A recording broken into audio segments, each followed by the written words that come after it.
What's up, fam? This is Chief X, the God best reincarnated, with some more of this common sense science.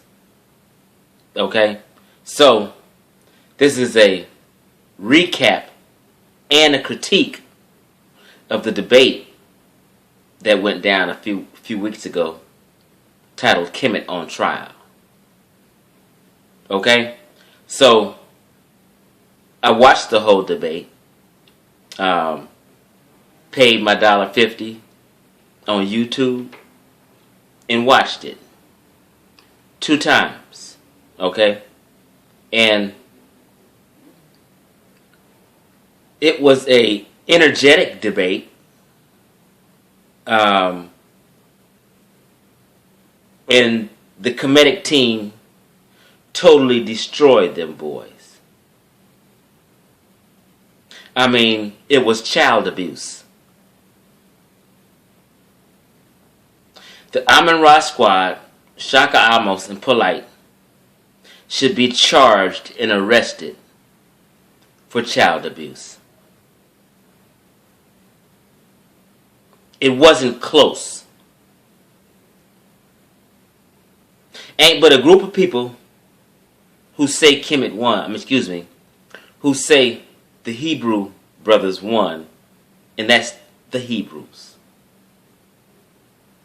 I have Christian friends who was rocking with the Hebrews to win, and even they admitted the Hebrews got bodied.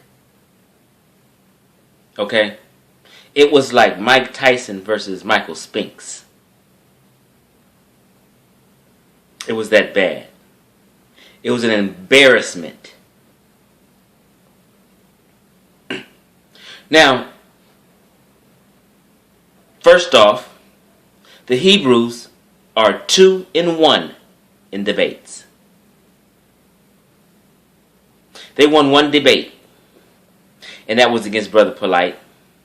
And the only reason they won that debate a year ago is because it was a horrible topic about proving the black woman is God out the Bible, which is impossible. The Bible disrespects the female principle and the woman too bad. There was no way you can prove the black woman is God out that Bible. So on that topic, when I heard it, I automatically knew this is a loss for Polite. Although I was rooting for Polite to win, because I'm against the Hebrewism and the ideology, I was rooting for Polite. I said, he's going to pull it off. You know? But me having integrity, regardless of if I'm for him or not, I have to admit he lost that debate. And that's called having integrity. Okay? Hebrews today need to have some integrity.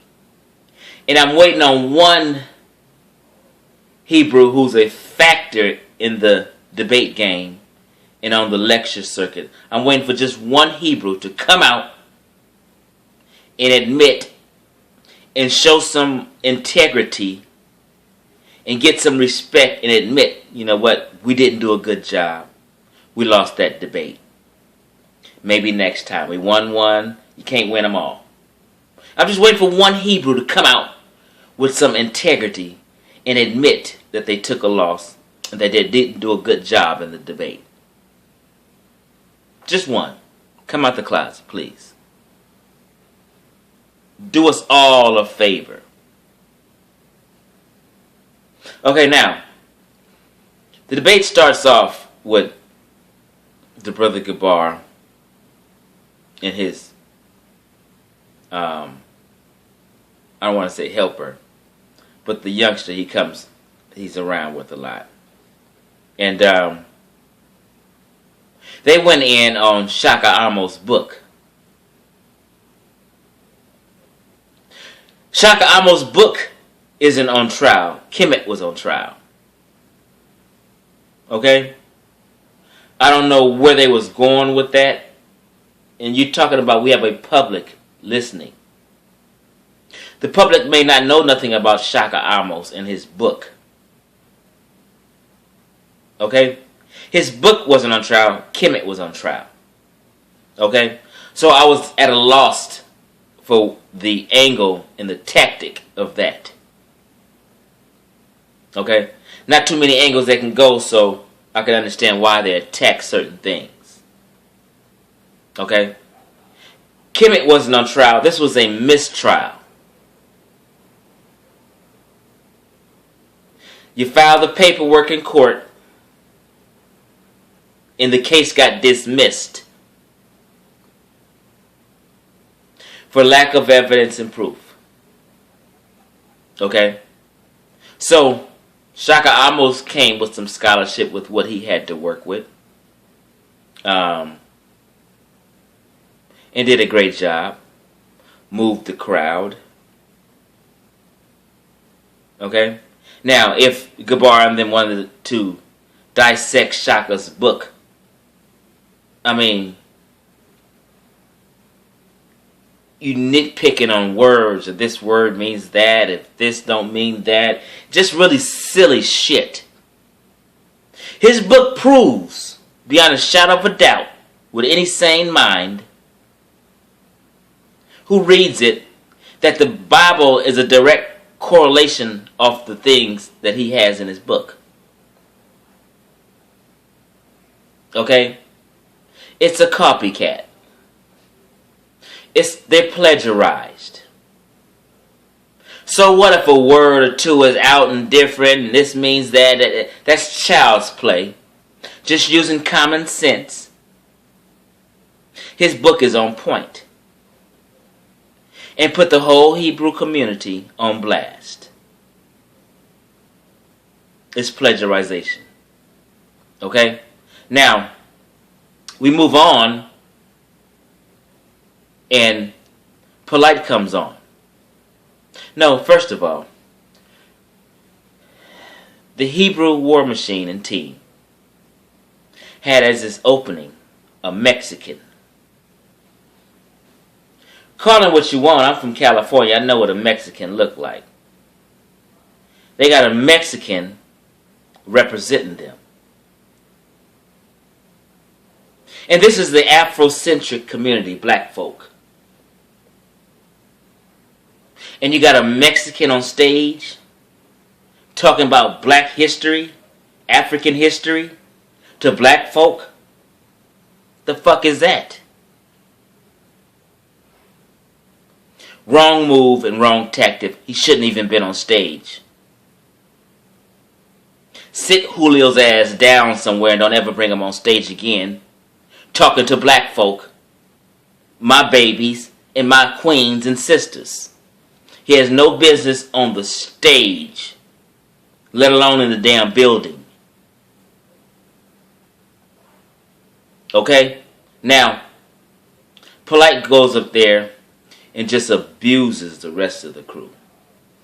I mean, with what he had to work with and combat, he did a fine job and just totally showed them up. It was more entertaining than scholarship per se, but it wasn't his fault.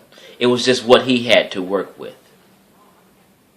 He debunked a lot of the claims and shit talking the Hebrew boys was doing. Okay? So, then comes up Nazi and Hashar with this presentation about penises and homosexuality, which is really remedial. I hope we don't even have to go back and forth on homosexuality and penises and stuff like that. Again, this is a public debate. You have outsiders looking at this like this is just a shamble. What the fuck is these people talking about? The Kemetic brothers had to lower their goddamn IQ just to deal with these stupid accusations and remedial things that these Hebrews are throwing out about homosexuality and penises. I'm a grown-ass man. And that shit is ridiculous to me. Plus, the Hebrew boys' side is guilty of the same thing they're claiming ancient Egypt was about, which it wasn't about, and that was proven and debunked. So it was just a really silly and remedial, childish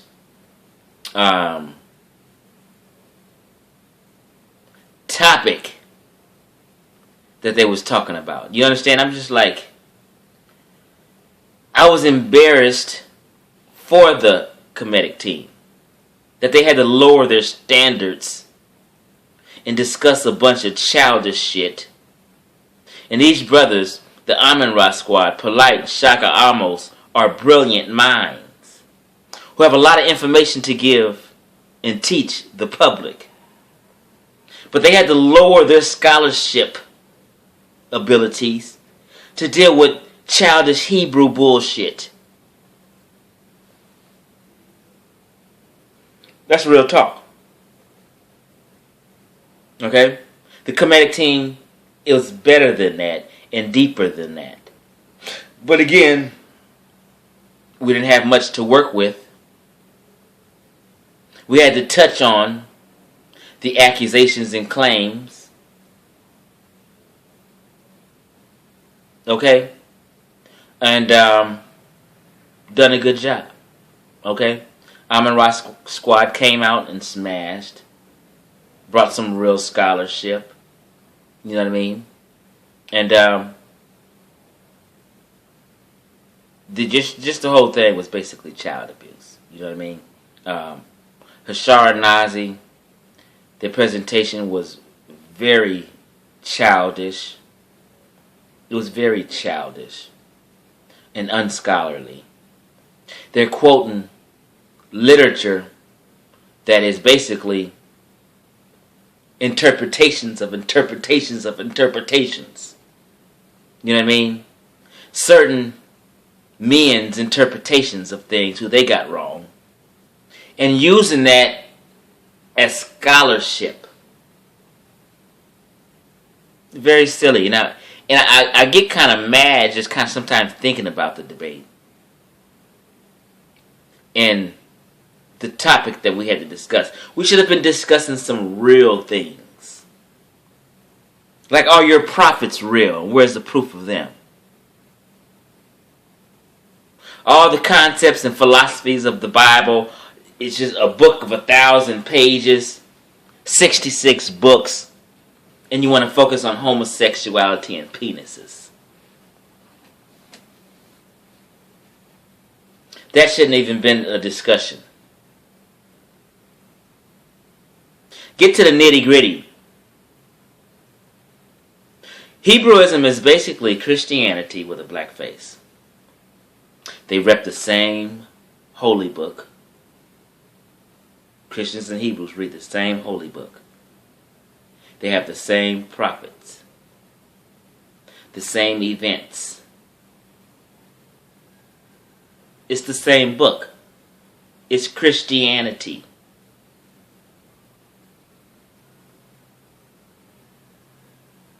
Okay? That's what it is. So, moving on.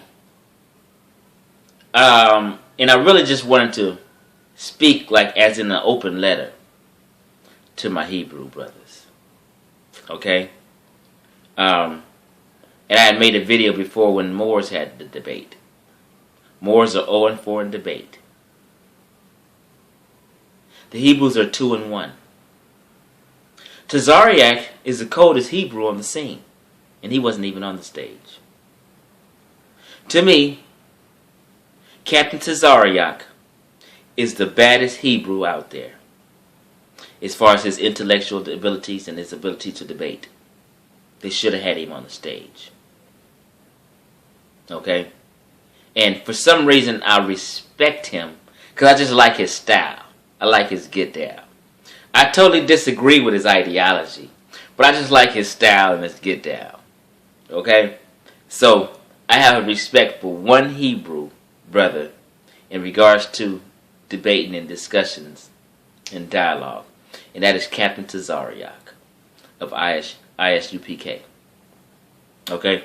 Other than that, it's a lot of jiving going on and bullshit. Okay? This whole debate from the Hebrews was a disrespect to black people and African culture. They disrespected our African culture, and that's what it is. And that's how you got to look at it. You're going to try to shame ancient Nile Valley culture and civilization to promote your religion, your belief. It was disrespectful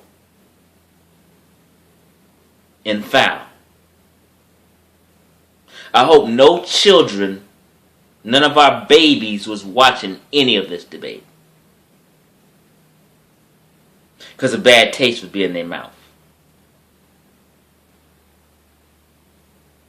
It was slanderous and remedial performance by the Hebrew boys. And deep down inside, the Hebrew boys know they lost. And they know they're subpar with their scholarship compared to the KEMET crew. And they need to give it up, just as the Moors do. Everybody needs to become a Pan-African representing the red, the black, and the green. And let's get some black power going on. Pan-Africanism is a social political movement. We don't care what your religion is. The KEMET crew are Pan-African brothers who are down with the red, black, and green. They're students of history. Okay? They're students of African history, history of the Nile Valley culture and civilization. We don't have no religion. Half of us is atheists, half is pantheists, and half's just, we're just Pan-Africans. We're students of life. We're lovers of history. We have no religion. Okay? So, the Hebrew brothers is dealing with foolish pride right now. They have no intellectual scholarship that they can really defend what they believe in. Their whole book, out of hundreds of people in the Bible, only 2 people can actually be proven to have been an actual historical figure. And that is Taharka and Ramses. Other than that, you can't prove nobody else. The names of the books of the Bible are horrible. Who the fuck is Thessalonians? Where's Thessalonia? I looked it up one day.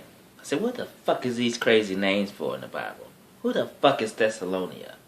And I looked it up. Come to find out it's a city in Greece. You know what I'm saying? We waiting for you. Come get this our red, black, and green rag and represent for the black family, the African culture. We Africans. 90% of us here, us blacks here in America, have West African ancestry and heritage. We African people who are now living in America as American citizens. Okay? We need to cut the bullshit out. You guys need to fall off that religion. And we're going to catch you. This debate caused you to lose members. of the Hebrew Israelites. There's a lot of young bucks who may have been coming out of Christianity looking towards that, but they don't want it no more. Do y'all know how huge we can be if all the Hebrew boys, if all the Moors, if all the Muslims picked up a red, black, and green rag, represented Pan-Africanism? That's a huge block. Nation of Islam boys. That's a huge block. That's a huge social political movement. Can you imagine all the FOI, all the Hebrew Israelites, all the Moors, all the former Nuwapians, we all just wore the red, black, and green and represented as a people and said we Pan-African. You can still be a Muslim, a Hebrew, and all that. That's your religion, Keep it at home. When we come together, when we meet and we do things, we represent as Pan-Africans. And the banner is the red, black, and green. Okay? So I just want to give a little recap and critique and make a call for you Hebrew boys to come on over to the other side of the fence. You know your shit's been debunked. Your egos is deflated. You can't deal with the deep scholarship of African history compared to a book of fairy tales. The Bible is not a history book, it's literature. It's literature written by men. I used to say biblical history. I don't say that shit no more. It's biblical literature. It's a written script. That's what I call it, scripture. It's a written script by men. No Sky Daddy penned anything on paper. It's a written script by men. Men write with pens. Men run printing factories to print sheets of paper.